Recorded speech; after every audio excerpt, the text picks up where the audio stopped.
Yes, indeed, ladies and gentlemen, welcome. Welcome to January's edition of ShoutCraft Kings. In 2017, a brand new year, a brand new sponsor, more money on the line, more action for you. I'm joined once again by Mr. Jeff iNcontroL Robinson.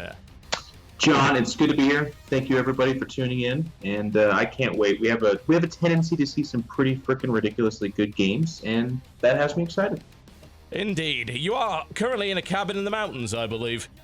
Yes, I am quite literally. So if you guys are wondering why John sounds eerily good and awesome, as he normally does, and I sound like I'm on the fucking moon, it's because, yes, I'm with family. I'm casting from Park City, Utah, so I do apologize for the sound quality. You are now twice as loud as you were in the sound check, which is unfortunate.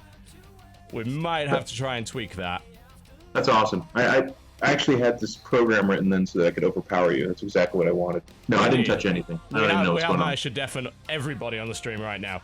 I don't know what's happened there and why exactly it's doing that. I mean, yeah. Might want to try and tweak that before we start the show. Okay, I'll turn it down. I don't know. I didn't touch anything. Yeah, we'll see what we can do with that. Yeah, I've got stuff breaking over here already. My little wonderful looping nebula in the background stopped looping despite the fact it has looping selected. So that's great. That's a great start of the show. I'm sure everything's going to go absolutely peachy. Oh my god, it did. It went max. Oh, it maxed it out? I guess that would explain it. I didn't even touch it. Make sure it's got auto adjust turned off, if possible. John. There's no actual answer for... Am I good now? You sound better on this end. We'll see what these guys have to say. I'm certainly hoping that that's true, because good lord. No, I literally had auto-adjust turned off. I alt-tab back into the game, and it maxes out microphone settings. Okay, well. Here's hoping he doesn't do that again, because good lord, that would be horrible. It was a little deafening, let's just put it that way. Yeah, it was max. I apologize to everyone. You know what? It heard me talking about my poor audio, and it was like, you want fucking poor audio? Oh my. Alright, well, let's try and do a show of some description, ladies and gentlemen. Welcome to ShoutCraft Kings. We've upped the prize pool thanks to our brand new sponsor, Ting.com Mobile. That makes sense. Head on over to shoutcraft.ting.com if you are in the market for a new cell phone plan, or of course, cell phone itself, maybe both, or you can take your existing cell phone over in North America. Good way to save a bit of money, considering that cell phone plans in the US are generally ludicrously expensive. Head on over to shoutcraft.ting.com to have a look at that, and they've upped the price pool. We're now at $7,500. That's $350 per map, and our brand new King's Bounty system, where you're paying out $25 extra per map one to the person that knocks our king off the throne. Yeah, as if we needed any incentive to make it so that that person needs to get beaten any harder, but it does make it more exciting to see if someone can string that together, because that money does add up. I mean, a lot of people are like, well, if you're already playing for $350, what's another 25? Well, if you're starting to win several in a row, all of a sudden that becomes pretty decent money for a day's work, actually. Yeah, not bad for a single map win, right? There's a lot of money on the line right there. We'd like to get started pretty much immediately. We're already running a bit late here, so let's get right into it. Scarlet is our current Queen of the Hill. One map win, and what a win it was. It was against Stats of all people in ShoutCraft Kings December. Yeah, and Stats up there in that short list of, I mean, what would you say, top three Protoss players in the world, one of the most consistent. And again, Scarlet over in Korea, going to play on their native server and against these titans of the game, and she's been holding her own. She just had a GSL group, what, 2 days ago? Yeah, and her ZVP, in fact, was clearly her strongest matchup there, narrowly losing to Classic and just crapping all over Myung-Sik, not even close. Yeah, it still has that shock value of like when Scarlet, because the series against Myung-Sik was actually bad. Like the games were poor. She just ran over him. But it's such a funny feeling, because I don't know how long this will last, but every time I see these top tier foreigners, not even just holding up with them, but beating top tier Koreans, I mean, back in 2012, 2013, that just simply didn't happen almost ever. So it's amazing to see. Indeed. Well, we have a set of wonderful challenges. I can't wait. It's gonna be great. It's not me. No. Although we are like down one player, so we had to pull out at the last minute. So we might end up, if I can't find someone better in the next 6 hours, Jeff, I'm sure that your recent practice in XCOM World War II will be very, very useful. We need to find time to talk about that because I have words. Oh man, what a game! What a game it is! Oh dear. Right, well, Yeah. I've got a nice little start for 10 right here, something to let Scarlet flex her Zerg versus Protoss. That is far too loud as well. We are screwing up everything today. All right, that should be a little bit better. There we go. Her challenger for the first game of ShoutCraft Kings 2017 will be none other than an up-and-comer, the one and only Nightmare. That's an awesome opponent. We've been hearing, I mean, it hasn't been for a while that a player has been doing things or performing that has been like getting people to talk about them kind of newly. If you think about a lot of the Korean names in particular, it's established pro players. Like, yes, there have been some people that have come up over the course of the last year, but not many. And this is one of those guys that people start to talk about. I think everyone saw the 6 or 7 DT jump on move. That was pretty amazing. Yeah, it really was. I'd love to see a little bit more of that. Nightmare sort of premiering a strategy involving Blink DT, which is something that most people seem to consider worthless. I don't really blame them for considering that, but considering how much it costs, it's a little bit pricey, so it's a little bit difficult to justify. Yeah. Well, it's the cooldown, too. Once you jump, it's 21 seconds to your next blink. I mean, you basically are like, oh, they scanned. It is like the most common application of it. You jump out of it, and then, yeah that's the whole upgrade. Because then the DT either dies or is irrelevant for the next minute or two. Yeah, and in the long run, that means that, yeah, sure, you could save your DTs, you could keep them alive a little bit longer. Whether or not that's actually worth the investment is something that most people believe, and you've just gone doubly loud again, by the way. Oh my god. Yeah, that's going to be an issue. You might want to go to your options in-game and maybe see what you can do about disabling mic in-game or something like that. Okay, I'll try. All right, thank you. We're just loading up the level right now, folks. We'll be in there momentarily as we continually screw up our production today. It's going to be just peachy, no doubt. Oh, my lord. All right. And here we are. Welcome, ladies and gentlemen, to the one and only Overgrowth, to the southwest position in the blue trunks, playing Protoss, the challenger. It is the one and only Nightmare versus his opponent to the northeast position, the reigning queen of the hill. In the green trunks, playing Zerg, it's Scarlet. Okay, well, I fixed it, and I apologize again. Pretty excited for this matchup. Like you said, we saw Scarlet absolutely showing off some very, very strong ZVP. So strong, in fact, that she took Myungtik, made it look like a bad matchup, and then she went up against Classic, probably the best Protoss in the world right now, and had a close and good series. Tried some weird stuff, too. I think of that Daybreak game with the pseudo one-base play with the proxy hatch and spine crawlers. It didn't work at all, but it's interesting because Scarlet is one of those players that will try those things. Yeah, it's very noteworthy, and I have to wonder if that's the sort of thing that she would try in a King of the Hill format, because based on the interview that I had with her a couple of days ago, the answer to that is nope. She believes that in order to be successful in a format like this, you've got to play pretty safe, since it is best of one and there are no second chances in... Oh, that is a lovely little trap right there, and Nightmare might want to get out of it. There we go. Took a few more hits than was necessary. Nightmare now leaving with the probe. Not bad. I mean, Scarlet also, by the way, just kind of stylistically, one of the things we can kind of expect, she tends to be like a lane queen, kind of defensive, absorb your strategy type of play and then react to that.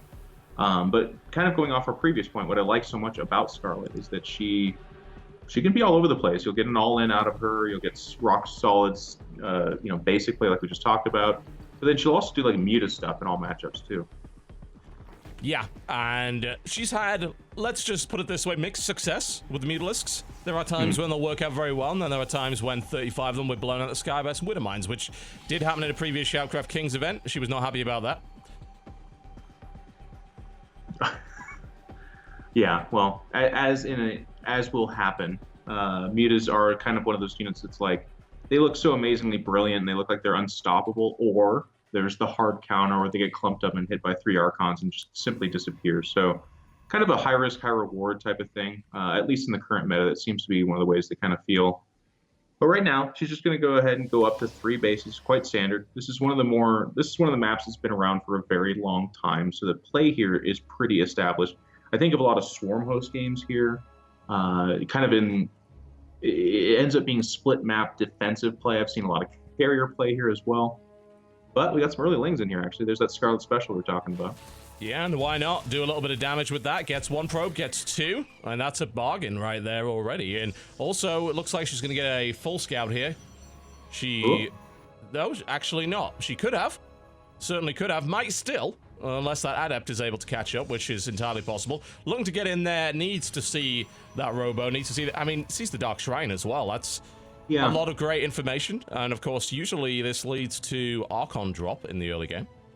Yeah, it's been interesting. I've seen this has been the go-to build for PvZ, particularly in Korea, for a while now, and that's the part that to me is a little bit odd. It was really strong for the first few months, and I'm not trying to say it's not strong now. It certainly still is, but Scarlet has been facing this in Korea for a solid like 2 or 3 months. The answer that's kind of come out is, well, I make more queens than normal. So instead of like the 4 or 5 that I would typically have, we're going to go up to like 6, 7, maybe even 8, and then just a bunch of lings. And Zergs are really comfortable with that response for right now.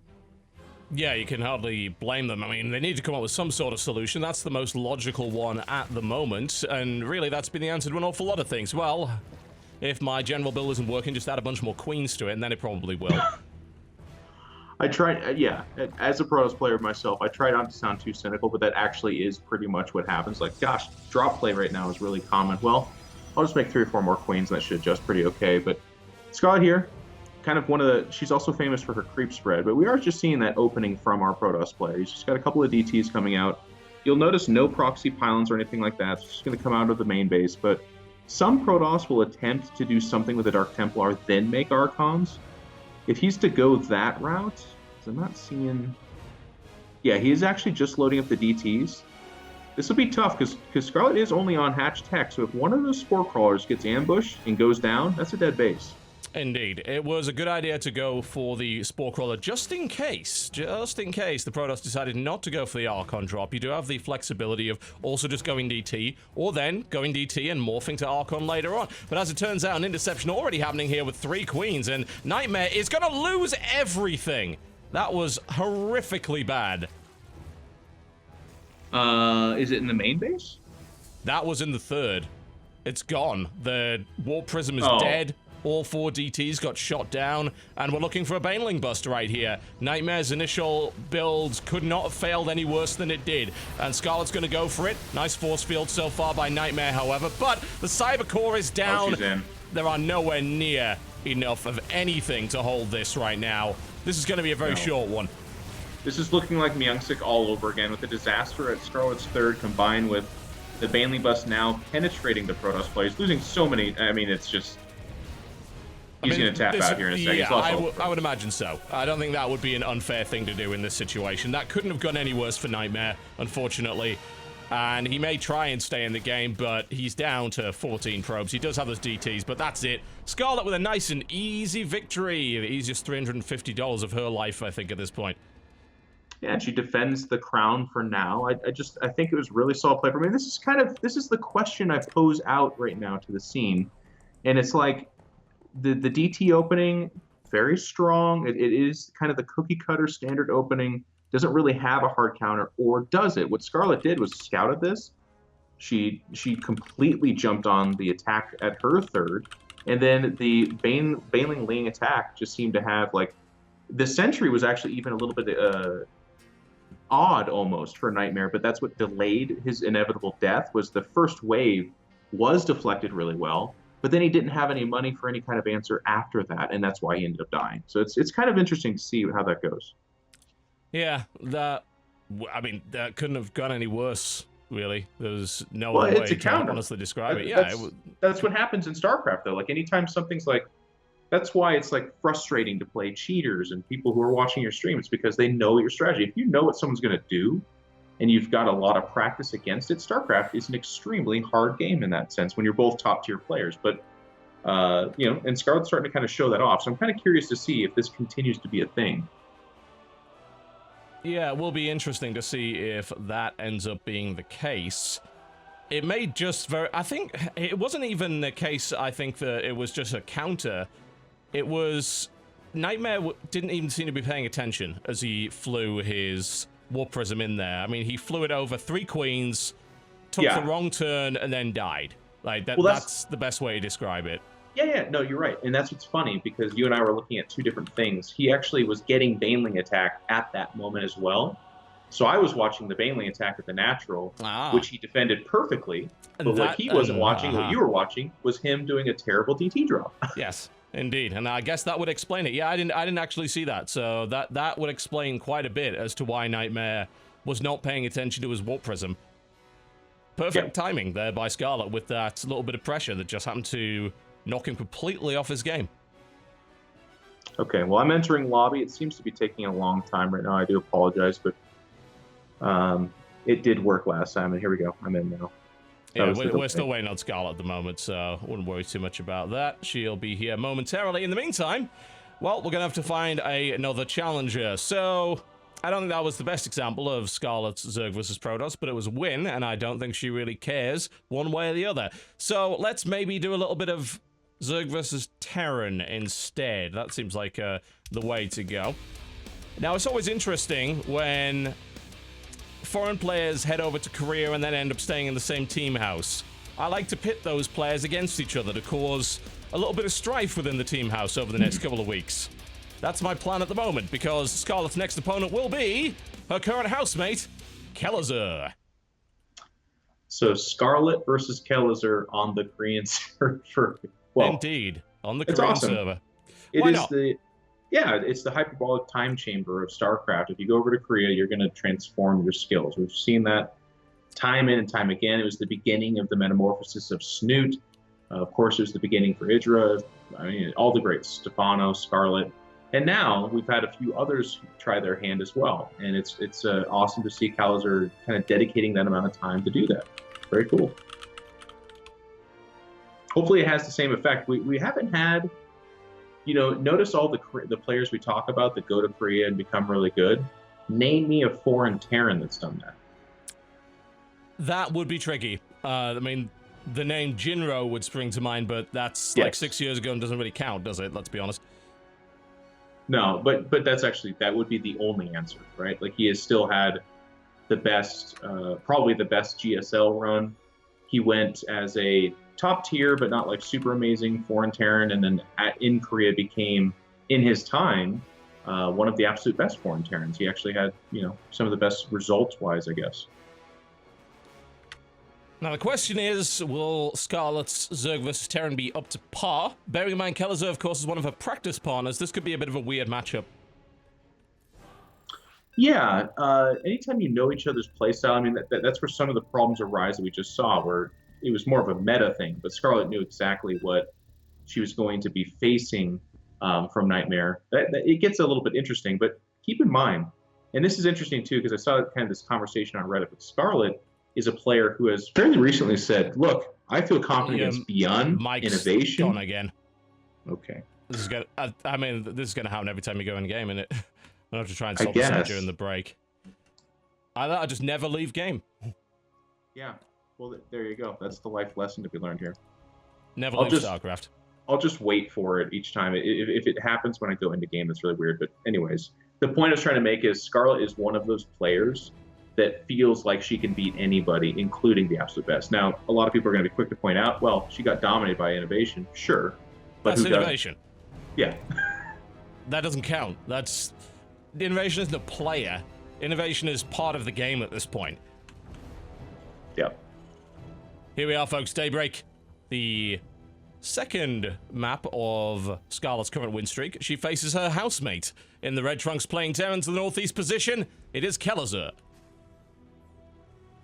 Versus her opponent to the southwest position in the green trunks playing Zerg. It is Scarlet. Daybreak, another one of those classic maps, kind of from an era where split map was a thing. And again, it comes from that era where I can't help but to get a little bit of PTSD thinking of all the swarm hosts that happened on this map. And actually, I don't think we'll see it necessarily because Kelazhur's not a big mech player, but if those Terrans are experimenting with mech, we are seeing more Swarm Host play. And this is a map where they can kind of go to that, I don't even know what to call it, that 6 o'clock base or 12 o'clock base, and they can launch their Locust from there. Anyways, I'm getting way off track. But the point is, Swarm Hosts have always had their say on this map, and I don't think we'll see it this time. We haven't exactly seen all that many people play around with that idea lately. Can't really blame them. The cost of Swarm Hosts for what they do is a little excessive. People used to view them as units that did their thing and then were useless for a while. Now they do their thing and they're useless for even longer. So that's why they generally don't get built a lot. They're a big supply sink for not all that much gain in most situations. In most, yes. Situationally, they can be very powerful, but to your point, yes. For what you're paying for, you don't just blanket go Swarm Host. Now, Kelazhur stylistically, at least traditionally, has been very similar to Alive, and the reason I say that is because we just saw Alive in the same GSL group as Scarlet, and they had some really good games, and of course Alive would be kind of like the god tier of Kelazhur. Kelazhur hopes to aspire to be on that level, but very drop-oriented, very micro-oriented, very harassy. That's what we're hoping to see out of Kelazhur, because Scarlet is typified by her incredible creep spread, her defense, her just kind of like, you're never going to touch me, and eventually I'll just kind of swarm over you type style. So if you're going to crack that egg, you're going to have to play really well. No doubt about that. Nice little pick off here for Kelazhur. Grabs the Overlord, takes it down, no problems whatsoever there. Couple of lings out for Scarlet, not too aggressive as of yet. Currently staying on 2 bases, droning up a little bit, getting a couple of queens, playing safe. And that starport, about as pretty quick there from Kelazhur, getting that out as fast as possible. Could be Banshee, but I want to roll back to the point you just made about the Overlord dying. Like, that's not normal, by the way, guys. It's not. If you look at the map, Scarlet has another Overlord approaching the left side of the main base. But that Overlord is meant to be watching the ramp coming and going from the natural. So without that Overlord, all of a sudden Scarlet's playing a little bit more of a guessing game. So a bit of a weird mistake, and it's going to work out to Kelazhur's favor pretty tremendously here. Well, it looks like we might be seeing that Banshee that you mentioned earlier. The Tech Lab was going up on the barracks. We're looking for the Swapperoo here, but he's going to open up with the Starport and the Medevac initially. So we could be seeing with 4 Hellions, but now 6 Hellions, definitely a little bit of either drop or elevation play going on. He might mix a couple of Marines in there as well. He may follow up with a Banshee, that's possible. But this gives him a lot of flexibility and different options at this stage of the game. Yeah, it's a little bit of a different opening as well. If we're going to see, I'm curious with all these Hellions coming up, we're going to end up seeing that armory for Hellbats, but it's going to get scouted here a little bit by these Lings, and I do want to give a nod to Scarlet with those Lings. If you lose that Overlord, a lot of Zergs would resign themselves to like, well, I'm not going to have any information. Scarlet was bouncing around between the 3rd and the natural, and she got a good eye. She saw the 2 Hellions that are natural, or excuse me, your 3rd, and then also the 2 Hellions that are in the natural of Kelazhur. So all of a sudden, she's building a narrative for what's probably coming, and that's that kind of information that's very subtle, but a big part of the reason why she's better than the rest of us. And here we go, Hellion drop. This is going to do some pretty damn significant damage, I would think. 6 workers down already. This was obviously not what Scarlet was expecting, and to your point earlier, that's got an awful lot to do with the fact that the Overlord went down initially, allowing Kelazhur to play around a little bit with builds and catch Scarlet off guard. Yeah, it was interesting. He actually picked it up pretty quick. Oh, it's getting low in health there, but he picks it up at the sight of just 1 queen, which is a little bit curious because all the drones were still there right for the plucking, or picking, excuse me, but he's going to bounce out here. He's got to that medevac. My God, it's deep red. It is indeed, yeah. Got to back that one off. Might want to just go to ground at this point. A Liberator was added into the mix, which is interesting because, again, not something that really needs that Tech Lab.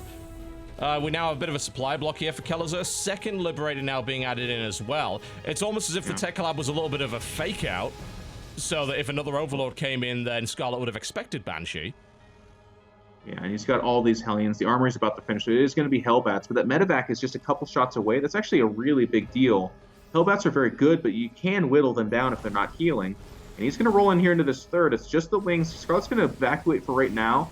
And Hellbats, excuse me, don't have the greatest DPS. That's a lot of Hellbats, but I don't know if she, with Ling Queen, can get near this. It's pretty damn difficult. They don't take the hatchery down that fast, but if you're rolling with 12 of them, then yeah, they will eventually kill it. Yeah. Queens at the front is the best bet, of course, but this third is looking like it is going to fall one way or the other, and of course Kelazhur could morph just to get the hell out of there if need be. Yeah, medevac's, is that a medevac? I think below the main, but let's see. Scarlet's actually waiting to bite her time. She does whittle this down, wraps around and kills. Something's Liberator going on in in the position, indeed, yeah, it's blowing away drone after drone. That's 12 drones killed total. Scarlet is forced to pull away from mining in the main base. The 1-2 punch of that heavy drop along with the Liberator, which has now fallen. There is another Liberator still up, admittedly, which is now working on the natural, and takes the Queen out as well, making mining essentially impossible for Scarlet at the moment.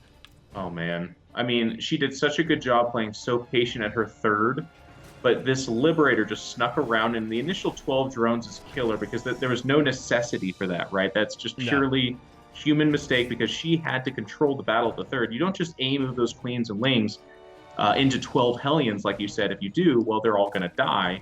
But because she was doing the precise attack, she was able to deflect that. But in the end, the Liberator says, well, thank you very much. This was the real big deal. Yeah, it was a fantastic 1-2 punch. Scarlet desperately trying to defend at the moment, consistently being forced off her mining. The Spore Crawler has been redeployed, but unfortunately Liberator is not quite caught out there.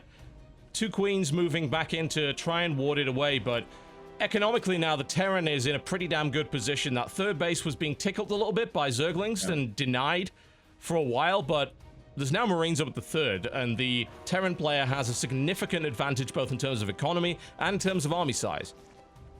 Oh, yeah. I mean, we're in that territory where it's like if Scarlet's able to win this, that's the legend status that she's kind of known for. Even the defense at the third was at the cost of the third, like you pointed out. So it was a great defense, but in conjunction with the Liberator was doing and is still doing, she's just so far behind. Here comes the double medevac drop, and there's just not enough Queens to really back up these Lings, and of course there's no pre-made Banelings, so the damage continues. Yeah, indeed. Stim was used, Stim is available now as well, so even with these Lings, this is going to be a bit of a tricky one. Without those Banelings, as you mentioned, this is going to be pretty ugly. Kelazhur forced back, but again, we saw Overlords falling, we saw drones forced off the mineral line, which right now, Scarlet can't afford that. Not in the slightest. She is struggling to keep up with Kelazhur at the moment, who is just raining down attack after attack. Very aggressive. And Kelazhur now pushing with a larger army across the map. Yeah, and this seems to be kind of a doom push. Scarlet is going to make 8 Banelings, but you can see that Baneling speed nowhere near to be finished. If you lose a third a second time as a Zerg, that's basically going to be it. I don't know if I've ever really seen a Zerg come back from that. Well, I mean, I guess it has happened, but it's quite rare. Kelazhur's going to push in here. It smells blood in the water. And here comes the Banelings, but there's just not enough. There's no speed here. Good split, and that's going to be it, man. I think that is very true, especially with the Hellbats in the mix. GG! The Queen is dead after a 2-map win, and now we see Kelazhur ascending to the throne. And really strong play. I mean, the Overlord mistake was definitely a thing, so that's a little bit sad and worried for Scarlet, but mistakes do happen, of course. I would even argue StarCraft's a game of mistakes, forcing them on your opponent or making fewer yourself, what have you. But Kelazhur played very immaculate, very good, and was just all over Scarlet from the beginning, with a bit of a different opening too, by the way, which is nice because, again, I feel like that's the recipe you have to work with to beat a player like Scarlet. You have to throw them off guard, and then you have to be all over them and enforce more mistakes. Yeah, you absolutely do. And it seems to me as if Kelazhur had Scarlet's number there. You can't really blame Scarlet necessarily for having some vulnerabilities to somebody that has practiced with her as much as that, especially in a best-of-1 format. Yeah, like we were kind of talking about, like Scarlet's a little bit known, and of course, in defense of Scarlet, ZVT in particular is very Ling Queen heavy, but again, kind of that theme right now for, it seems January Kings is going to have themes. If you are known to be doing something that allows the other player to kind of do the quote-unquote hard counter, well, Ling Queen, sure, Hellbats are pretty darn good against that, especially with Liberators added to the mix, and that seemed to be the answer of the day. Scarlet was way behind and then dead. Yeah, there's no doubt about that. That is the way that it went. Well, an unfortunate start for our Foreign Hope, but we have another one now. We have Kelazhur sitting on the throne against a large army of marching South Koreans that are heading in his general direction. Okay, you're either describing one of my favorite adult films or perhaps a StarCraft tournament. I can't wait. Either one is good for me. And what we're gonna do, I figured it out, John. I fixed my audio problem. All right, At the hopefully. beginning of the game, I'm gonna say nothing. I'm gonna Alt Tab, and I'm gonna tell my computer to stop doing that. And then I'll Okay. tab back in, and we'll cast some StarCraft. That sounds like a plan. Well, I've got a nice little game set up here that I think is going to be a lot of fun to watch. Our challenger is currently ready to go. I was kind of hoping that Scarlet would stick around for this one, but as it turns out, a housemate is going to have to be enough. Probably quite appropriate, considering that this housemate may very well have helped Scarlet prepare for this particular opponent in the GSL. Evidently wasn't quite enough with a narrow loss regardless, but Kelazhur's opponent will be alive. I'm excited about that. Alive has always had a pretty. I mean, he's just. I was about to say he's got a good TVT, but the honest answer is Alive is just fun to watch because he's just gonna live or die by his aggression, and that makes for good TVT because that's the matchup I think of when I think of things blowing up and a lot of aggression. So, Kelazhur, I almost want to dub him like the disciple of Alive because his playstyle is very similar, and Alive that should make for a pretty brutal TVT. I'm excited. I would think so.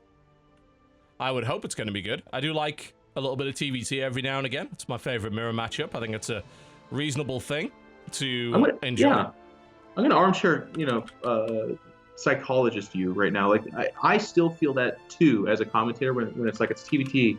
I feel that like apologetic. Hey guys, wait, TVT's fun now. Don't go anywhere. But it's actually been fun for quite a while. I would even say in HOTS, we had some really good TVTs. It really is Wings of Liberty.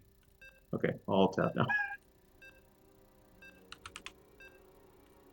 All right, anyways, I'm going to be going TVT's in awesome. momentarily. And the game is now loading.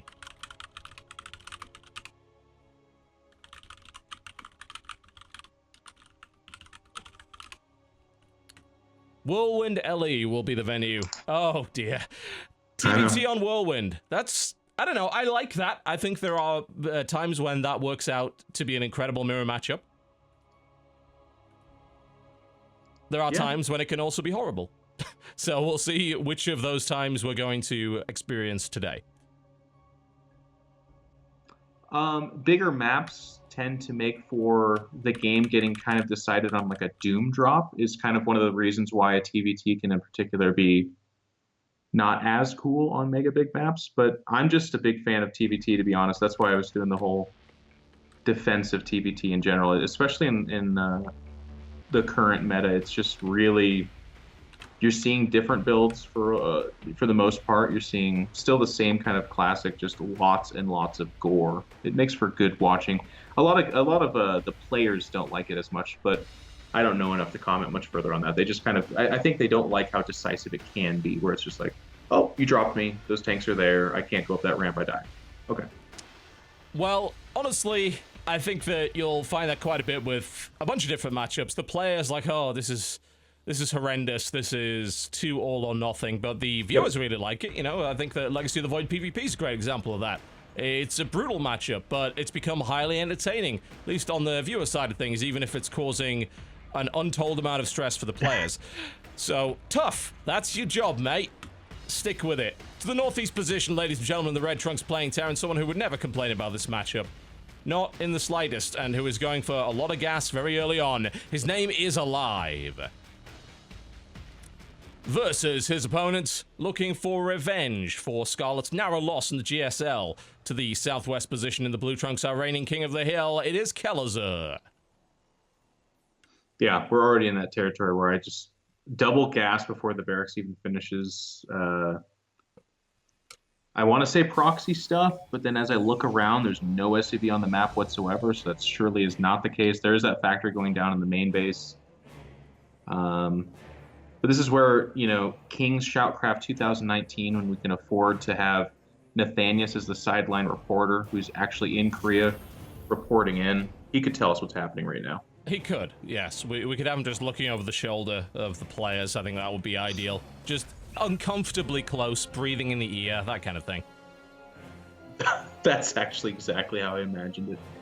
But it's going to be, you can see the divergence in the builds. No command center yet for a Red Terran alive here. And with all that gas, now I'm kind of realizing it's probably a Banshee opening, but it's a little bit weird on a map like this because in split positions like this, which of course Alive was hoping probably not to get, all of a sudden the Banshee opening becomes quite a bit weaker. It's like, it does. It's going to get there a lot later, and it's going to be really hard to justify. And as it stands, I mean, we're going to see some pretty damn successful scouting efforts here from Kelazhur by the looks of it. He's going to see that command center going down and think, that's a little late. That said, Alive was able to block most of the scouting effort. Most of it. Now, the starport hasn't been seen. I believe the factory was being constructed the last time that any scouting went off. But that command center timing is a bit of a indicator to Kelazhur that something is maybe not quite right. Exactly. You hit the nail on the head. I mean, even without seeing the buildings, players at this level can infer what's actually happening here. So we're already seeing the Cyclone coming out for Kelazhur. I wouldn't be surprised if the Starport ends up being a Raven producer as well. And the Cyclone here is spotted for Alive, so good counterintelligence if there is such a thing. And it actually isn't a Banshee opening, or at least it's pivoting away from a Banshee opening. And all of a sudden we're seeing Widow Mines and a medevac here. So it's going to be like a Widow Mine drop against Terran, which is a little bit weird. Because he is expanding behind us. That was scouted, like you said. So even the one base push thing that we've seen from some players, I don't think that's what's happening here either. It's just kind of a weird opening from Alive, to be honest with you. It is, and so far it's not really done an awful lot. The Cyclone easily shut down the two Hellions. That Hellion needs to get the hell out of there. Cyclone's being drawn away across the map, which does allow Alive to evade it. That said, a single Cyclone takes approximately 5 years now to kill a medevac, so that wouldn't have really been too big a deal in the first place. There's a nice little scouting supply depot going into the east side of the base here for Kelazhur, and we're going to see that little drop. And I've seen this before. It can work. It's a Widow Mine followed up by Marines to finish off the remaining SCVs that are in red health. As it stands, though, we have SCVs killing a Cyclone over there, which is a bit weird. There's the drop coming down, but Kelazhur already pre-pulled, so really no damage was actually dealt there. A couple of Marines died to it. That was really about it. Now we do see that Banshee, which is being countered by an incoming Raven. So far, so strange for this game. You know, strange, but that's where we then start to bleed into the bad territory. Like, the drop, it could work, but again, on this map, the selection of that opening is really weird. To then following it up with a Banshee is compounding on that. That's like, okay, well, drops are really hard on here. You know what's even harder? A Banshee after a drop. Like, you're just like doubling down on hoping really weird things happen. Like, he uses up all his orbital energy, which again, you don't really base entire strategies around your opponent using up all their orbital energy. No, especially not when your Banshee crosses the path of an incoming medevac. So Kelazhur already knows it's coming, so is saving at least one orbital command here. The pre-cloak is already done. The Banshee just died straight up. Kelazhur had a Raven, a turret, and 8 Marines in place to deal with it. It wasn't even close. No, and on the other side of the map, Kelazhur's attack is completely deflected too as well. It's like...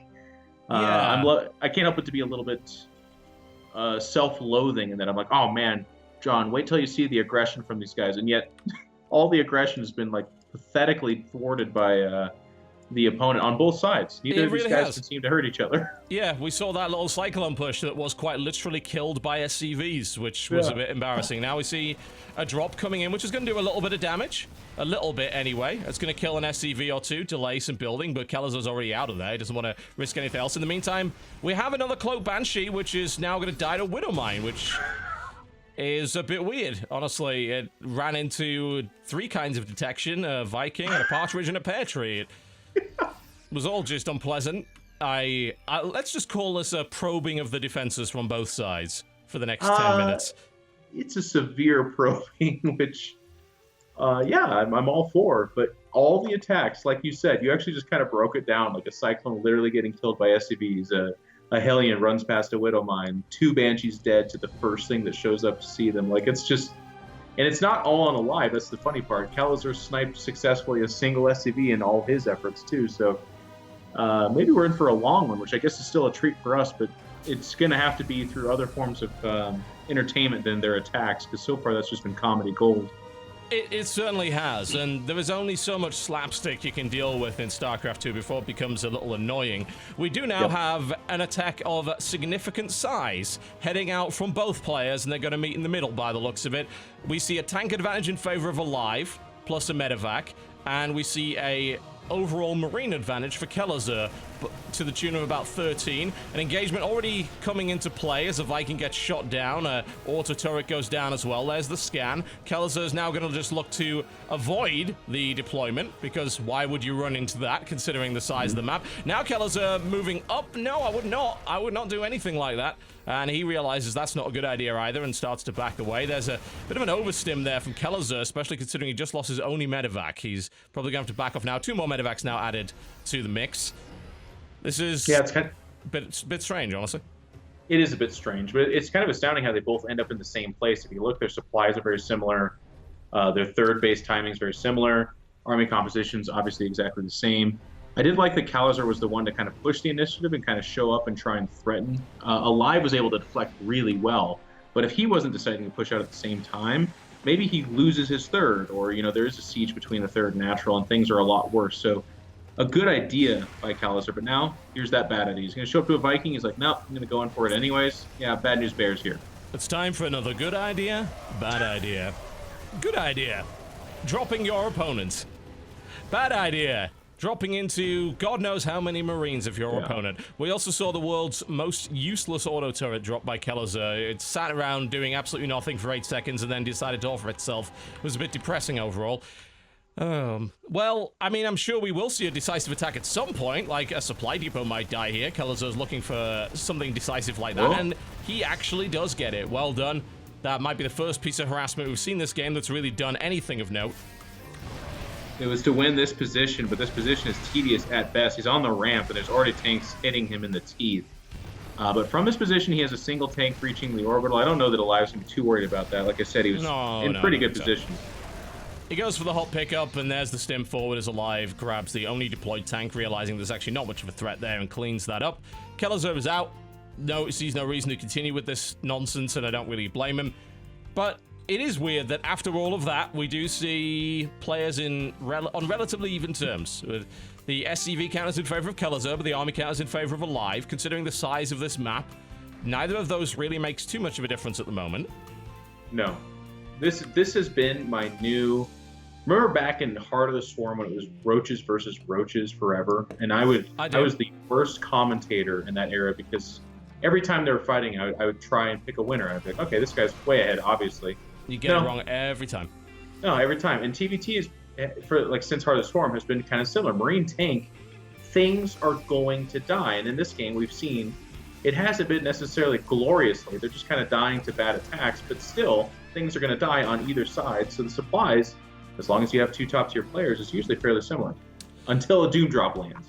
I'm starting to be a little bit concerned about Kelazhur's situation at the moment, because he's somewhat behind in terms of medevac capability, and that could end up being an absolute disaster if Alive decides just to pick up his entire army and go in. And speaking of absolute disaster, that was not a particularly good drop at all. That was a complete clear out. I was just mentioning the medevac count. It's now, well, half of what it was. Kelazhur back to 2, whereas his opponent on 7, with all the mobility in the world here, if he decides to use it. And a 6 supply difference.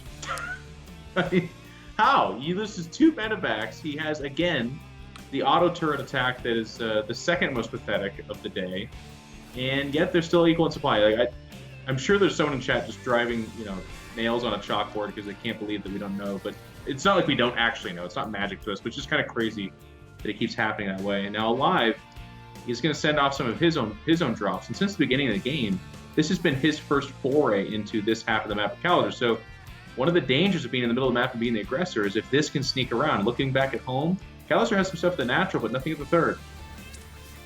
Kelazhur may very well be looking for some sort God. of 3-3 timing or something along those lines. He's got really, really fast 3-3 upgrades compared to Alive, who's only really just started as 2-2. But you mentioned earlier this attack on the third. I mean, where's the defense? There is no defense. Kelazhur's going to lose a significant amount of stuff here if he's not careful. Well, your mistake, John, was assuming that anything is going to die to an attack in this game. It's actually a game where you can just lose stuff in their in their attacks. It's the defenses is where the advantages are won. Did we accidentally set this to a different game mode than what we're used to? Because that would explain what's going on at the moment. Yeah, I think that might have happened. So my computer is taking my Skype audio settings and it's throwing them for a loop, and then StarCraft is joining forces and just deciding to turn this game on its head. A barracks was killed, guys. It's literally a barracks. Like, I don't even know what to say about that. Liberator's now being deployed by Alive, which is gonna... Well, I mean, he could have killed both of those Liberators, really, but as it stands, it looks like he's going to lose half of his army to 2 Liberators as he tries to back off. Alive shows forward a little bit, could have taken a bit more advantage of this, but Kelazhur's now kind of floundering, and this could be absolutely disastrous! Alive finally goes in for the stim, maybe a little bit too late, with his tanks a little bit too far back. I mean, by all rights, that should have been a complete wipeout, but with Alive's tanks too far back to really contribute to the fight, it ended up trading out quite evenly. Well, it's also just the might of the tanks. Like when they were unsieged, that was the moment Alive jumped on it. But the second they siege, that initial impact of their damage is astronomical. And when the dust clears, there's a 9 supply difference, same composition. The good thing here is Kelazhur's working on a faster 4th base. I'm looking around Alive's base. He's going to float the main orbital as his pseudo 4th base, which is fine because the main base is mostly mined up. Please, don't, no, don't. He keeps trying to drop that same position. It's incredibly well defended. It never works. Here's the thing. Kelazhur now has a significant upgrade advantage for the next 2 minutes.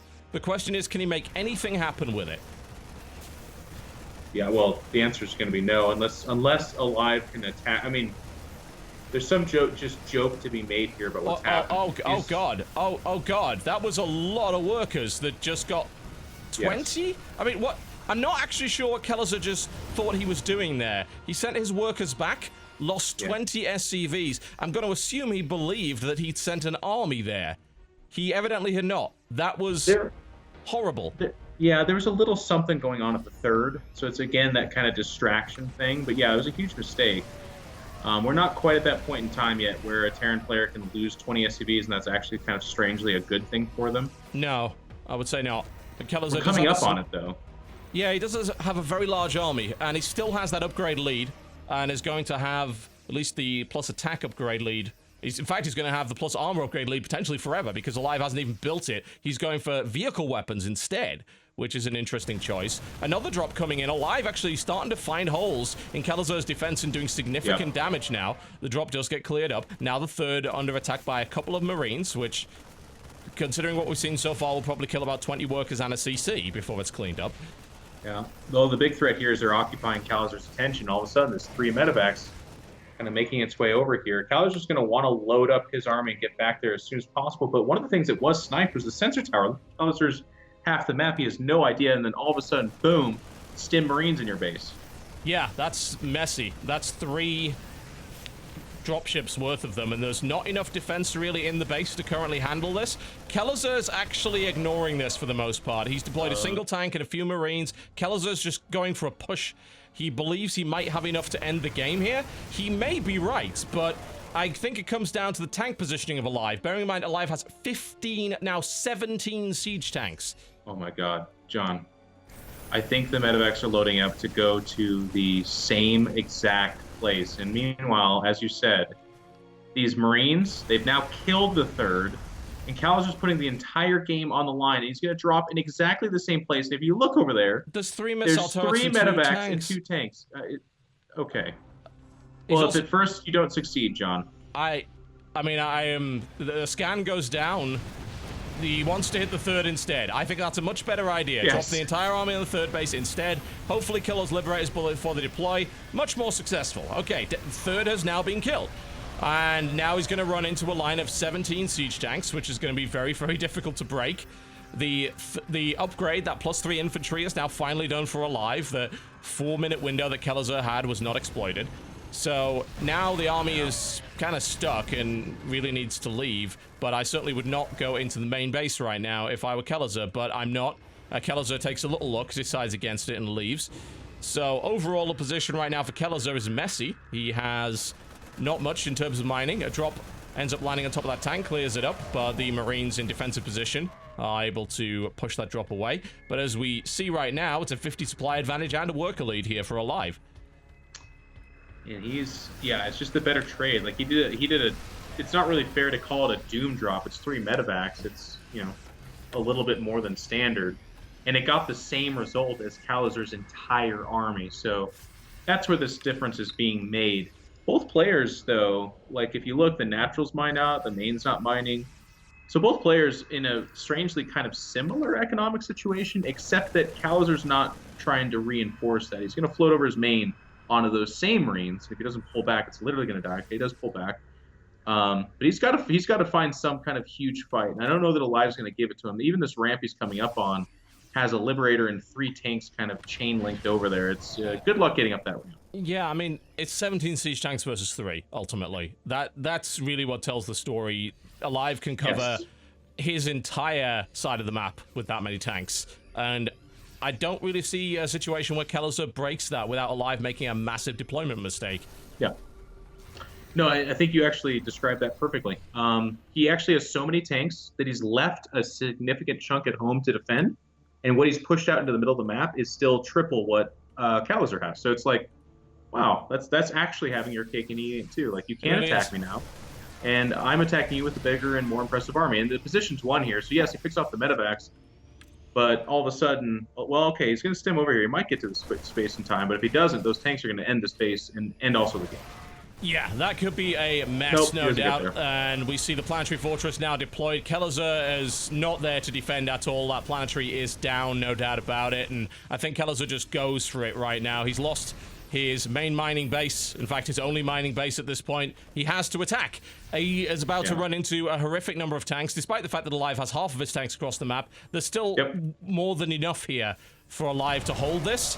And Kelazhur is about to find that out to his cost. He does stim in, losing most of his Marines in the process, but he is able to break that tank line for the moment. The problem is now he's running into a second tank line, taking yet more damage, and we're now in a weird wonky base trade, which is probably the best we could have hoped for from a TVT like this. Yeah. It's just that it becomes a numbers game. Like, Kelazhur actually he is going to float buildings away. And there's like this weird scenario where, well, hey, if he can stop Alive from mining, maybe, but then you kind of look around and you're like, nah, never mind. He actually has all these units queued up in his barracks and his factory. He's going to just make enough army at home to hold this off, and never mind the fact that he has like 100 supply away from his home. Yeah, it ain't gonna happen. Alive comes down, crushes the army, GG, and so ends a classic TVT matchup. I mean, 4 stars out of 5 at least, I would give it, frankly. It was entertaining, and like, we were kind of talking about earlier, it doesn't matter if these guys are having a tough time, as long as they're entertaining us, the rabble, the Roman rabble, then we're going to be fine with it. But it was a cool game. Yes, it was sloppy in the beginning, and yes, it was defined by how many failed attacks we saw on both sides, but as the game progressed, it was Alive that was able to distinguish himself with being the guy that kind of outlasted Kelazhur. Kelazhur was out in the map, trying to dominate the aggression, but it was Alive that was able to sneak in those medevacs that made all the difference. The one you pointed out with the 20 SCVs dying essentially for free, that was a big deal. But the nail in the coffin was the 3 medevacs worth of units killing basically 2 bases, and just doing it not because they were anything other than at the right place at the right time. Like, they were just, it was too much for Kelazhur. You need to have that sensor tower that was actually picked off earlier. Yeah. It was messy. It was a very scrappy, very strange TVT. When we say that we think TVT is a beautiful matchup, that is not the kind of game that we refer to. In order to appreciate beauty, occasionally you have to see the hideous underbelly of what something can truly be. Yeah. No, I think there's definitely a life lesson to be had there. When we think of beauty, we don't necessarily think of the portly, ugly child in the back of the picture, but sometimes it is that portly, ugly child in the back of the picture. And in this case, it was this TVT. And we love it, and damn it, it's our TVT. Very true. We're going to restart the stream.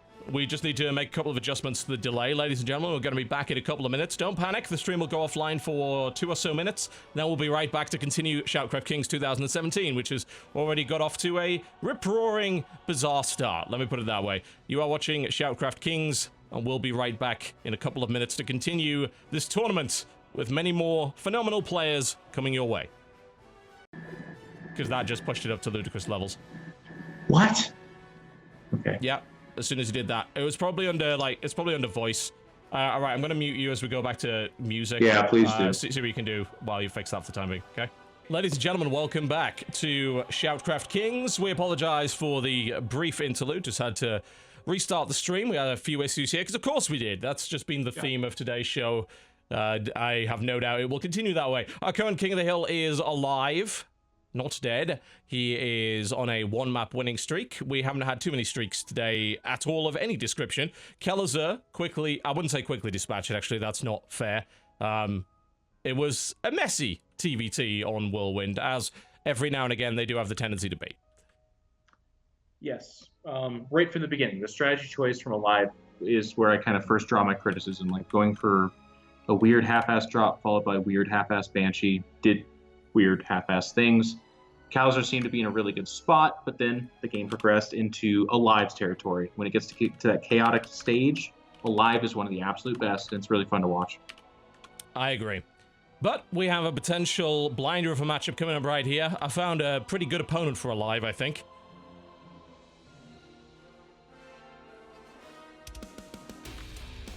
We haven't seen any TVP as of yet. That's going to have to change, I think, and what a TVP matchup we potentially have for you right here. As Alive stands on his throne, not sits, stands, because that's just the kind of guy he is. He may very well be ejected quite quickly. His opponent is Zest. Yeah, we're excited. Zest, of course, kind of having a resurgence, really, since the last year. He started off strong, but had kind of spotty results throughout the year. It was spotty for him, by the way. I don't mean, like, terrible. Obviously, it's not something he even knows what that looks like. But then having a good BlizzCon run, and now, 2017, we're, of course, just wrapping up January, but I'm kind of curious. Is he going to maintain that momentum? Is he going to be one of the best? It's definitely kind of his world. He can choose how he wants to live it. And he's going to have a good test here, because right now, all the rage is how tough TVP is on Protoss. But Zest and a few of these other Protoss, they seem to kind of transcend that. So much so, John, I think even back to BlizzCon, we were like, man, that Legacy of the Void that's coming out, Protoss have a really tough time. Well, then they had a beta Legacy of the Void tournament. Zest freaking wins it, just to make all of us go, oh, god damn it. Like, Protoss, winning when you shouldn't. You don't get your buffs, man. That's what you were hoping for, but no. People like Zest, people like Classic, they ruin everything for everybody. That's just how it is. Yeah, they show us that you can have a great body and win too, even when the rest of us don't seem to have either. It's just tough. It's just rough times here. It's not fair. The world isn't fair. It's a dark place. By the way, my audio hasn't crapped out yet, has it? No, it hasn't, so that's one thing fixed at least.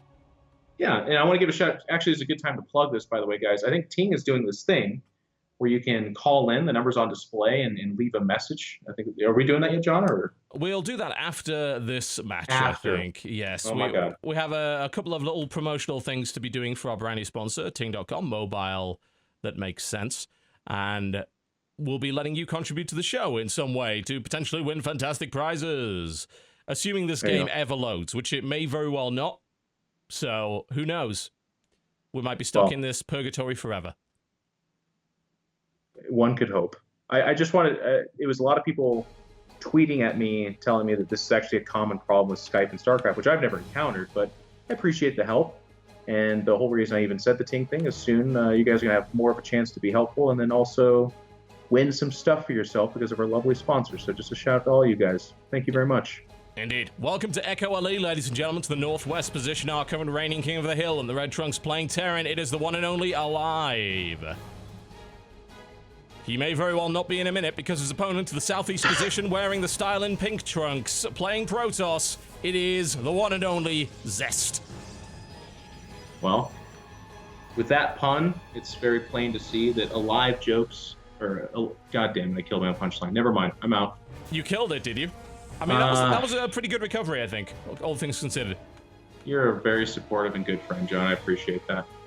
We're not going to see the double gas from Alive, but like No. I said, what we are going to see is drops and more drops. And right when you're like, well, surely he's not going to drop because there's 45 Phoenix in the air. No, he'll drop again. That's just that Alive has been doing that, and it kind of typifies Korean TVP because even since the beginning of time for us, which is Wings of Liberty, that's been the go-to thing to do. And it just never really has stopped, and especially for Alive. There was other players that did other things for a while. No, not Alive. He's going to drop you forever. Sure. Why not? If it ain't broke, don't fix it. Even when it is broke, you're going to assume in the future that it will be fixed, so just continue doing it. Because if you don't, then your mechanics are going to be rusty when it finally comes time to do that. There are some players that just do the same thing over and over again, regardless of how good it is in the meta. And when it finally gets good again in the meta, they become the king of it for a short period of time. That's the strategy. I'm sure that's how it works in their mind. Yeah. That's why I stuck to the same build for 6.5 years. Yeah, I mean, you're just, again, we could have an entire discussion on this, but that's actually StarCraft people in kind of a nutshell. We tend to be stubborn. We tend to think we're right, and we tend to, those two things kind of help each other out, if you want to use that word. But looking at the game here, it is going to be a very standard opening from Zest so far. We've seen a lot of Stargate follow-ups, so I'm kind of curious and waiting pensively as I look at that. The reason being, obviously, Oracle is very strong, but the follow-up of Void Ray has become very popular in Korea as a way of shutting down early Liberator play, but also helping out in drop. So it's kind of cool. It is going to be a Robo this time, which is, again, a little bit more classic, something we've seen. Well, it's either Robo or Stargate, to be fair, but I'm just saying we've been seeing a lot of Stargate lately, which has been fun. Zest now out with his special customized Adept and his customized Pylon. He's showing off, he's styling and profiling at the moment. Alive trying to get into the base, can't really find a safe way to do that with his Reaper at the moment, so he's gonna stay outside for the time being. Would love to know what's going on behind the scenes, though. That Robo facility would be a nice little scout if he could get it, but unfortunately he hasn't been able to grab it just yet. Yeah, Zest stylistically ends up being one of those players that you typically see play just like we're seeing right now. It's going to be a Robo, a few observers. The Twilight Council here probably is for Blink, but it certainly could be for something like a Dark Shrine. And that's where I kind of take my analysis. What's interesting with Zest is he was really known for super straight-up play. But then, again, around that BlizzCon time, we saw some mega cheeses out of him in PvP, actually in all three matchups. And that's where it's like, oh, wow, the Zest program is being rewritten. All of a sudden, there's more potential here. And that makes him really dangerous. Protoss in particular, part of the reason why they're so, like, I don't want to use the word hated, but I guess kind of almost prejudiced against is because the way they win is either by being by being a trickster, basically. And we're seeing a little bit of that here. Well, we're actually not seeing that, but from him we are. As it stands, Alive just doesn't have a lot of information, and that's going to be a little bit of a challenge for him. He may have seen the Observer moving out. It is possible. He was moving his Reaper around that time, and he obviously did know because Alive just grabbed it right in the center of the map there. The man of scans grabs an Observer quite easily, and now, of course, knows there is a Robo going on. And he doesn't reveal much. It was 5 Marines, so yes, it's probably bio, and again, it's Alive, so it's almost certainly bio. But he doesn't show off things like there's a Raven behind this, which can sometimes tip you off to a 2-base timing attack, or it lets you know that sending more observers is probably not a super fantastic idea. But I'm not going to make too big of a molehill about this, because back at Zestland, it is going to be that robotics bay, so we're going to probably see Colossus, and they just threw down the double forge, which is a little bit curious, because a lot of Protosses are just making a beeline towards a 3rd base and then dropping the double forge. To do this right now is really tough. It was one of the things that Squirtle used to do forever. There's a name that like 5 people recognize, but this was the build back in HOTS. We haven't seen it in a while. No, we really haven't.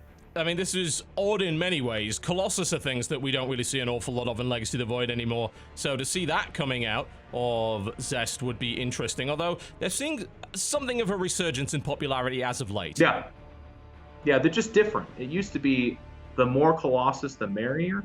Now it's more like, I go Colossus to basically mess up your composition. They're not the real big damage dealers / carriers that they used to be. Of course they can be if you let them get out of hand. That's just not the role they fit anymore. And that's honestly a much more interesting and cool place for them to be. Whereas it used to just be like, wow, 3 Colossus are hard, but if I have 8 and you have no Vikings, then the game's actually just over. There's literally nothing you can do. It's in a better spot now, but it is going to be Colossus. He's delaying that range, which is kind of curious. Well, there it is. Never mind. I just didn't see it. Never mind. Let's just pull that back entirely. But no third still. That is weird. Yeah, staying on 2 bases for this long is a bit strange, considering there's only 1 robo to build those Colossi. There is a push already coming across the map right here from Alive. To defend with a single Colossi, obviously it'll be fine, it'll work with what Zest's got, but that's revealing Colossi maybe a little bit quicker than he would like, surely. It's not super ideal for him. Obviously, the ideal thing for Protoss is they go untouched for like 20 minutes. That's the dream world, but he has more than enough to defend here. And Alive's got something pushing out. Is that another medevac? Of course it is, without even seeing it. But he's also kind of circling around the third, and this is the just completely classic Alive. Now, there's an observer network, actually 2 dedicated to this, and 1 is going to pick up on that drop coming into the natural. And because he delayed his third so much, his attention's not really divided, so he should question mark. He should, and he does. Yep. He does, okay. Minimized as much as humanly possible there. Zest just waited till the last possible moment. Great cleanup there. I mean, that was just Zest's exuding confidence, I think. Saying, I don't need to waste as much time as an average player would here, because I know exactly how long I've got. Almost collapsed a rock tower on top of his Zealots, which would have been somewhat embarrassing, but he's okay now. He closes off his third base, and I don't know how exactly he got to this position, but economically he's looking pretty damn good right here against the Terran player, with his third now finished, as the CC is in play, and yet the amount of tech that Zest has got is kind of crazy for this position of the game. I really like it. I mean, at first I wasn't quite seeing his worldview here. I'm like, what are we really heading towards? But he knows that Alive is hyper-aggressive, and he just kind of said, okay, if you're going to attack into me, you're going to be attacking into well-upgraded, defended main and natural. I'm not going to rush to a third and give you openings to pick off the third, drop the natural kind of thing. And as such, Alive's third is coming up after that of Zest, which is the great timing for Protoss. That's really how you benchmark your expansion. As long as it goes up before the Terran, then you're in really good shape. If it goes up a little bit after, you're in okay shape. And his upgrades are better than Alive. So you gotta like Zest's position here. He's just playing a rock solid opening. A lot of mules coming down right here for Alive. He's going to get a nice little boost of minerals. The question is, does he have the production to support it? Well, he's working on it. He's got a couple more barracks on the way, realizing he's got a nice little surge of minerals to spend. But it's as you mentioned earlier, Jeff, it's a wonderful position to be in as Protoss if you are left untouched for a long period of time. And that's currently what's happening. A Viking is now trying to hunt down this warp prism that didn't really get an awful lot done. It may very well escape, it may not. With the current angle, looks like it will, because that Viking is going to turn back. Alive was sort of posturing on the map, but decided against it, decided to turn right around again, and it's giving Zest a lot of time. The Viking is coming out 4 at a time now, however, from Alive, so the question is, does Zest continue with the Colossi? And currently the answer to that seems to be no. He's going to add Immortals into the mix instead. Okay, switching over to Immortals, he's going to do a push here with that Warp Prism, and you can see that there's no real continuation upgrades behind that. He's just saying, I'm going to spend all my money. He's even racking up money right now. That's on purpose. It's so that he can just continue the warp ins. He's, of course, going to finish off 3-3 here, but we're not seeing like Twilight Council upgrades or anything like that, because it's all about this push, which is nice, because while he's here doing this, Alive is not dropping him endlessly and looking for a hole in his defense. He's got to be careful. Like you said, the 4 Vikings at a time, he has more than enough to handle 3 Colossus, and everything below this is well upgraded. But Stim Bio, man, it can kill stuff, especially with Liberators. It very much can, and there aren't all that many Immortals in the mix to knock down that significant chunk of Marauders, but here we go, the engagement now in play, and these Colossi are going to fall very, very quickly, but not quite quickly enough. Zest was able to back the army into a corner. Is there enough on the ground, though? Unfortunately, it doesn't look like there is, at least not as much as Zest would like. He doesn't want to sacrifice as it stands, but there's not much left of Alive's army at the moment. Yeah. But I'm just concerned about this Liberator that's just been reaping a terrible toll up to the top right there. Zest felt like he didn't want to sacrifice his whole army there. He could have killed Alive, but in doing that, he would have lost a lot of Stalkers and a lot of everything else as well. So at the end of that fight, what we see is a pretty even situation between both of these players. pretty even. You gotta like Zest's position, and he's taking a fourth behind us. He's still ahead in upgrades, but we do Oh, yeah. have Ghosts coming out, and it's not for Vikings anymore. It's for Liberators. So I Yeah. still give Alive the puncher's chance, to use an awesome sports analogy that, of course, is going to go over the head of a lot of people here. But the idea here is he's behind, but all it takes is a couple of Liberators, a good drop, and you can see, actually, look around the map. There's a fleet flying out there. Top right, something's flying there. There's a drop that does get spotted by that probe, which is actually incredible. But then also Liberator grass. We're entering Alive's kind of home state. This is where he's most comfortable. Indeed. Nice defense so far by Zest. I mean, he's lost basically nothing. Warps in a couple of Blink Stalkers underneath this Liberator, which should mean a dead Liberator. Zest's defense has so far been immaculate in every way. Mm-hmm. Yeah, I mean, even his attack, like you kind of pointed out, it was a mega safe decision. He says, could I kill him here? It'd be close, but if I don't, then all of a sudden this advantage I've carved for myself goes down the drain. So he's going to back it up. Good Blink Stalker here. He's going to pick off the first Ghost. There is two more behind this. But with a huge Adept force, I don't know that Alive can actually even take this fight. I mean, again, Zest is the one that's going to pull back, really respecting those Liberators. But with that many Adepts, if they shade on top of the bio and can be joined forces by the rest of the army, it could be really scary. But Zest is going to respect the Liberators. I mean, Zest is just a very cautious player, as you can clearly see. He wants to set up this perfect situation. He's getting nice pickoffs here and there. And these Blink Stalkers are proving to be a bit of a nightmare here for the Terran player. He's blinked in, picked off a Liberator or two, picked off a Ghost, as you mentioned there. The Adept Shade right around the back is a bit of a pain as well. Cut off some reinforcements, took another Ghost out. He's down to one now. And as it stands, Zest now in a position where he thinks maybe, just maybe, I can poke away at that fourth.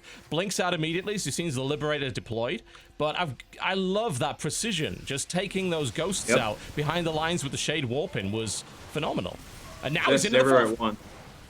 He's just trying to win positioning. There's actually a Warp Prism in the main. It might have won him some excellent position. There's no matter. The Force is getting clamped down on. There's no anti-Colossus. Oh my God. He's going to stem forward. He loses everything. That was about as perfect as you could possibly imagine. Zest was able to obliterate the Liberators to the... It was to the right of the overall army. He got the Blink Stalkers just in position to kill all of them before they were even able to deploy in the first place. It was ridiculous. Like, the whole thing was just executed to absolute perfection there by Zest. That was a phenomenal game by our Protoss player. Yes, I'm going to take you quite literally, too, when you say the execution. Like, the end of that game, beautiful execution, but actually... he never wasn't beautifully executing. Like, from the very beginning, his decision-making was on point, but then his progression throughout the stages, that's usually where people falter. They're like, okay, good defense, but the offense lacks, or that fourth base timing was a little bit too fast, or, you know, you went Templar too quick. None of his choices were poor. And every time he did something like a blink forward, he was at least picking off Vikings or a medevac. And even, like you said, with the Adept Shade, he was picking off Ghosts. Like, Zest played really well. And the thing is, we don't even look at Alive and say Alive played really poorly. I don't think that's the case. I thought he played pretty damn well, too. It made for a good game. But Zest is one of those players where when he's playing a really good game, okay, well, there's like 4 other people on planet Earth that can actually contend with that. And he's just that special of a player. Yeah, that's a great way to describe it, honestly. It was a gameplay to pretty much perfection there by Zest. He looked very confident. He played it very confidently. He took no unnecessary risks whatsoever. And then a cleanup right at the end there, executed in the best way possible, taking out the Liberators, whittling down those Ghosts so they weren't a factor in the fight, and then a clean execution, a swift chop, and the head comes off in one solid blow. That's all he needed, really. Well, yeah, it's a game of winning. But, I mean, the other thing here, too, was, like, you could hear it in my commentary, and again, just the difference in obviously skill level and understanding, but I'm like, man, he could attack right now and win. But he just knew he didn't need to. You don't need to fight under those 2 Liberators. They're not sieging a 4th base. He's not losing probes. He's like, okay, well, I can actually give him this position so that I can, you know, get a Warp Prism in the main, threaten his 4th. I can win the positioning. That's how I'm going to win this game. It was just so fun to see Zest continuously make the right choices, because that's the other thing about StarCraft. That's a big part of the reason why it's heralded as one of the hardest, if not the hardest game of all time, is because you can make the right decisions 9 out of 10 times, but if that one bad decision means you lose your army, that can be the whole game. And in this case, he just never made that wrong choice.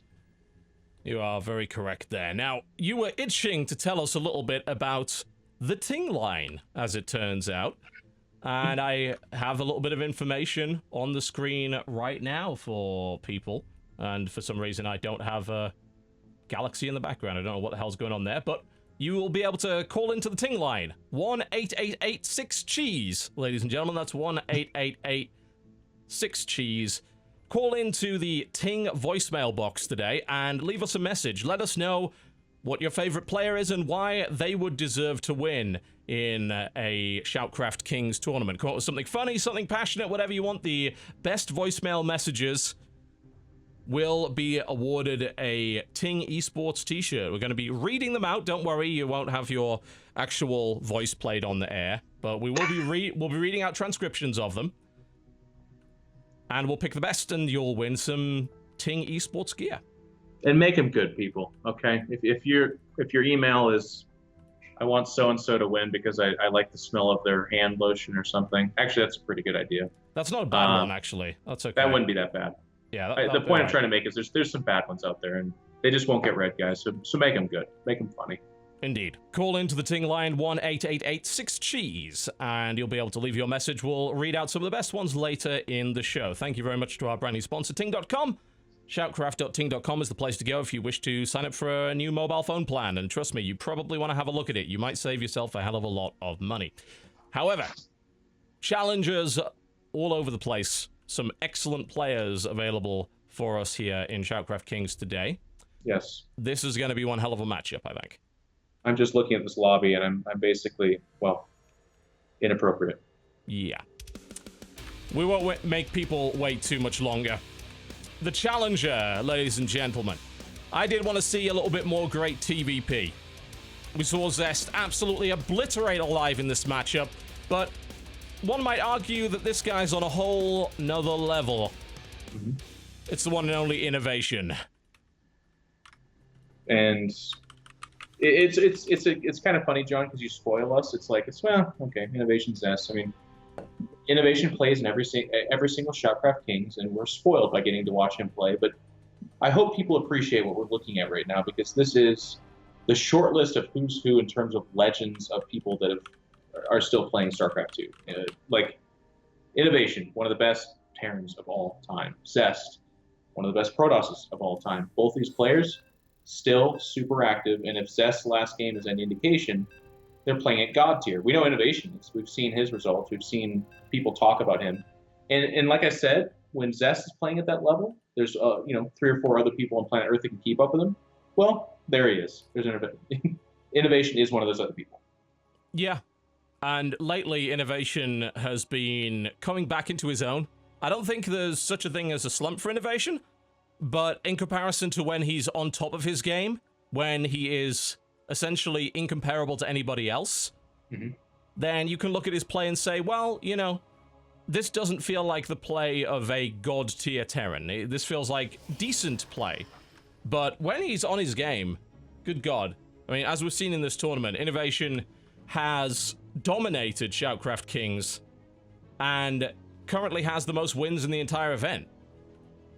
And the longest win streak, I guess, He right? does. Yeah, he still does. Yeah. Has that 10-win streak to his name. No one's been able to beat that as of yet. And he's looking to put some more wins on the board. But his opponent, of course, the current reigning king of the hill, is going to make that very difficult for him. Here on Habitation Station LE, to the northwest position, in the pink trunks playing Protoss, it is Zest. Versus his opponent to the northeast position, in the red trunks playing Terran, the one and only Innovation. One of my favorite things about Innovation is back in Heart of the Swarm, when he was on Team Acer, as it was known at the time, he that slump, if you want to call it that, it only occurred then, and it was because he was traveling to so many tournaments that his ability to practice was diminishing. So he eventually actually left Acer, and he said, of course, nothing but nice things. He literally said, the reason I'm leaving is because I'm not playing at my level. I want to go back to Korea, focus on Korea, and play at the highest level possible. How many people say that? Because what's inferred here is that he's like, well, I want to travel less, get paid less probably, and win more. That's what I want to do, and that's what he did. Yeah. He did, and he benefited from that an awful lot. This is a guy that takes the game very seriously, does the things which are best for his ability to play it at the top level. And that can't be said of everybody. Some people do follow the money when it comes to salaries, when it comes to bonuses. Innovation follows the money, but he follows it in terms of prize money. He follows it in terms of just being good enough to win it. Which is he pays the iron price. He does. He very much does. And he will take that in this match, no doubt. We saw his TVZ last night, and let's just say Scarlet didn't have a good time. No.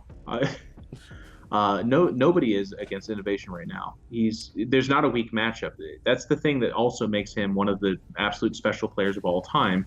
A lot of players have had legendary TVZs, TVP, TVT, something, or maybe even two of the three, but very few players have been like, no, actually, there's not a weak matchup. I mean, and also Innovation had for me, a Tasia-like run, again in Heart of the Swarm, where he won 8 of 10 tournaments type of thing. I don't think that's an exact number, but he just was the guy that was at the end of every tournament winning them all. So it'll be fun to see in Legacy of the Void if he can return to that. It's been out for a little while. It's a year now, and he had good results last year, but it wasn't like he was at the absolute top tier god level. And Beyond was the player that we all remember from the end of last year, where we're like, okay, that's the player that typified Terran, not Innovation. So it's kind of curious to think that way. It's got to sting a little bit for him as well, honestly. He has felt what it is like to be at the top of the mountain on more than one occasion. So feeling that you're not quite on your game, feeling that you're not the world beater that you used to be, can be something that forces a lot of players into a downward spiral. Inno has proven, I think, that he can recover from that position on a fairly consistent basis. He's had those dips, but he's come back from them and displayed yet another period of dominance. I think we're entering another one at the moment. Yeah. You were not wrong in saying that last year was decent for him, but not brilliant. No, he wasn't at BlizzCon. That's that's got a sting, honestly, for him. He was not in WCS round of 16 for the grand finals, whereas you would think that a player of that caliber should be. And again, it just has to be said, we're talking about by Innovation standards. He is obviously and has always been a successful, good professional player, but if he's not number 1, 2, or I guess 3 at his worst, then he is having a down year for him. Now, we're going to have a Marine Poke here. This is kind of a throwback. There's more than enough at the top of the ramp to deal with that, but they were trying to distract him from the medevac drop up in the main that's actually heading to the natural in the weirdest path possible, and it looks like it might... It's just a weird path. I think. He might actually go for the Widow Mines below that to try and shut down... Yeah, it was a bit dodgy, and it clearly didn't work out because there was already an observer there. I wonder if Inno had realized that... I mean, he did see the robotics facility. He should have realized there was an observer there already. I saw what he was trying to do. He was trying to catch the stalkers and then maybe push up with what would otherwise have been a poke to do a lot more damage, but that didn't work out at all. We saw the medevac, I believe, got out, but the Widow Mines did fall, and there was no benefit to that. Well, it's funny. He was actually being too smart for his own good. Normally, the Mothership core is somewhere between the two bases, but there's like stalkers in the main or stalkers in the natural, but not usually at both. In this case, the Mothership core, the Observer, and the Stalkers were at the natural. Innovation had a mostly open main base, but he didn't take it because he just assumed Zest would have that covered. It ended up costing him a little bit here. Now, a little bit of a counter drop picks off a couple. It's kind of cute, but then that's it. But Blink Stalker's showing up over here. Are both these guys trying to join drops with attack armies? Is that the idea that we're seeing reciprocated? That would seem to be the case. There's the quick blink in, and of course those unstim Marines are not going to get much done against that many Blink Stalkers, and this 1-2 punch could be dangerous. As it turns out, Zest is trying to bring the rest of his army in via the Warp Prism to do yet more damage. I can't help but laugh. I mean, it's really cool what Zest is doing, but the DPS of Stalkers is so low that he's like, and now watch my fancy Stalkers in your natural, and they kill the same SCP. Yeah, didn't really get much done there. Innovation able to hold that without too much of a problem, and it could have been an awful lot worse, honestly. If it was, as you mentioned, if Zest had actually just dropped the main again, he might have got a little bit more out of that. stretched Innovation out a little bit, but now with the count drop on his way, Blink Stalker's in position, Observer in position as well. I'm pretty worried here for Innovation's drop. Those Blink Stalkers are on the way to intercept, but the boost has been kicked in, and he is going to be able to drop into the main. Question is whether he's going to get anything done with it. There's now, of course, a Zest Warp Prism drop into the main base of Innovation as well, and, well, things have started to kick off in a real way. Yeah, they've gotten weird. I think, did he actually pick up the units in the Warp Prism? I can't see. Well, we're going to have to wait. Yes. He did. Okay, he got those out. So that's where it's not as weird. Widowmine gets picked off here. Otherwise, again, immaculate defense from Zest. Now, part of the reason, guys, we're looking at this, we're like, how is Zest defending so well? Well, he's doing it at a cost. You'll notice there's no third Nexus. He's again going for that double Forge upgrade, and he's going for Colossus. And this is a bit of a throwback, as you pointed out. You can actually expand later than a Terran when you go this style. Of course, it's tedious. The idea here is you do defend perfectly, so you don't take any hiccups in that way. And you get really good upgrades. You can kind of turtle to your third. But if this goes on for too long and Innovation swells to too big of an army, you can actually just get ran over as well. That's very true. We'll see whether or not Innovation decides to do that. He is now moving a 4 medevac drop around the bottom of the map, and yet is going to be poking just a little bit with this force here. He's looking for observers. Zest runs quite a few of those, but this is going to get a little bit messy for him if he's not careful. He loses a medevac in the process, but... Oh my god. This is it a Warp Prism? It is. It's gonna miss it. It almost ran right into that drop. That would have been crucial, but I think showing those units in the middle of the map for Innovation was enough to force Zest to play a little bit more defensively, and that means that Zest didn't march across the map and murder Innovation, which he could have in that situation. Well, look how smart he is. Yeah, you're exactly right. He sees the units in the middle of the map. Where does he send the Stalkers? They're at the natural right now, I believe.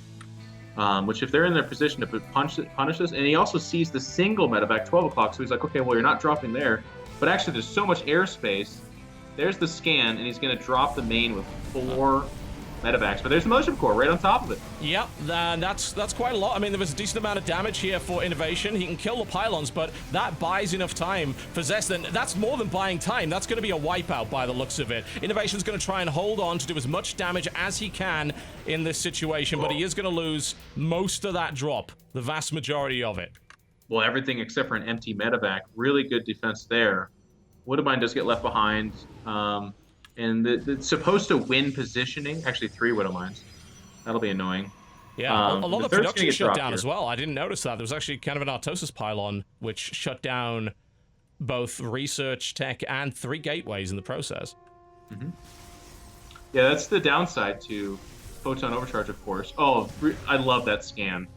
Single observer squeezes out, gets picked off. It leaves the Widowmine. And then I love this. These players. Freaking good. See, I would have had to just delayed mining and had to cancel the Colossus, build another observer, all these terrible things.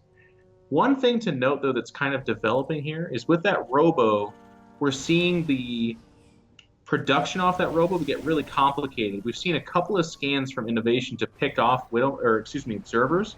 So the map vision all of a sudden of Zest is becoming quite limited. He loses another one here? No, he doesn't. Almost did. Another scan put in. I don't mind this at all from Innovation. I think he realized that Zest was overdoing the observer thing, and now, of course, there are no observers at all, so that's going to help Innovation, but an aggressive blink forward. Zest believes he's got the numbers here, and he may very well be right. The Viking count it's there, but it's not quite high enough to kill them off before significant damage is done, and Innovation now being forced back. Zest's attack continues. There is still a Colossus in the mix. There are 2, in fact, and this is looking very, very messy indeed for our Terran player, who's desperately trying to hold on, but that third base is forfeit. So many SCVs already dead, so even if he somehow scrambles together a defense, it's not going to really matter. It's the Adepts. They're tanking with this composition. It's phenomenal.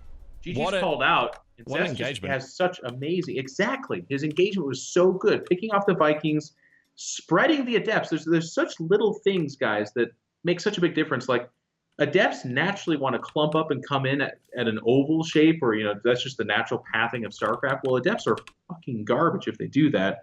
Their DPS goes down the drain, and of course your ability to concave against them means that they evaporate. But if you spread them out, have a Guardian Shield up, and have Colossus behind that, that's the stuff of nightmares for mid-game Terran players. They don't quite have the upgrades. They don't quite have the Bioforce to really deal with that. Ideally, they're out on the map, kiting against that and withering it down.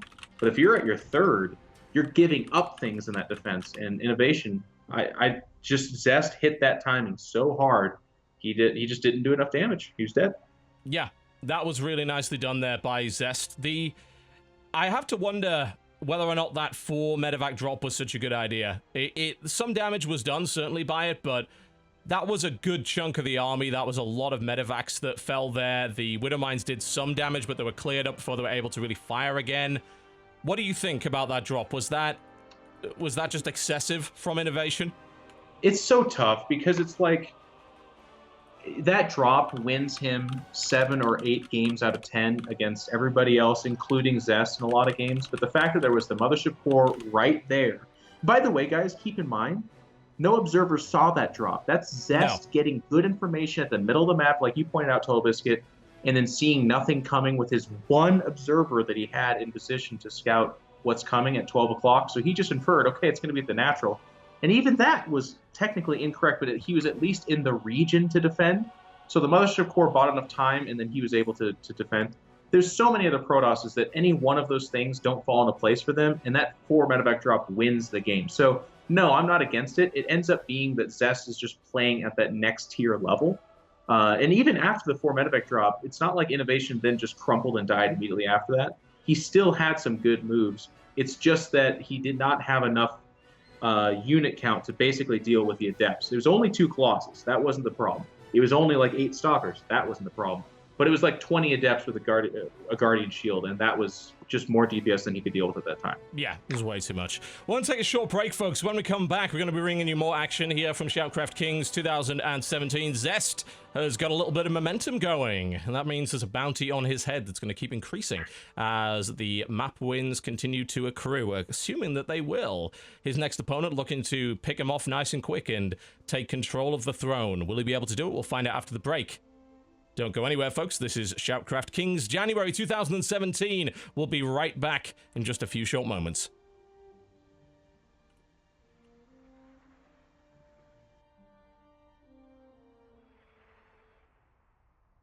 Ladies and gentlemen, my name is TotalBiscuit. Starcraft 2 can be pretty rough sometimes. It's skillful and demanding. It stretches even professional players to their absolute limits. Bearing that in mind, the last thing you need is somebody yelling in your ear and reminding you of all your mistakes. Your SCVs can't mine when they're dead. That's why I created the TotalBiscuit Announcer Pack for StarCraft 2. Enjoy positive reinforcement. Your supply blocked. Might as well GG now. Sincere compliments. What you lack in minerals, you make up for in charm. And calm, relaxing notifications. Your base is under attack. We're all gonna die! Are you a Zerg player? Let me tell you how beautiful you are. Metamorphosis is a beautiful thing. Oh god, it's monstrous! All this and much, much more from the man who brought you the best play-by-play event in history. Building a supply depot right here. This could be the tactical crucial move of this entire game. It's on about 20%, 25%, and here we go. The TotalBiscuit Announcer Pack.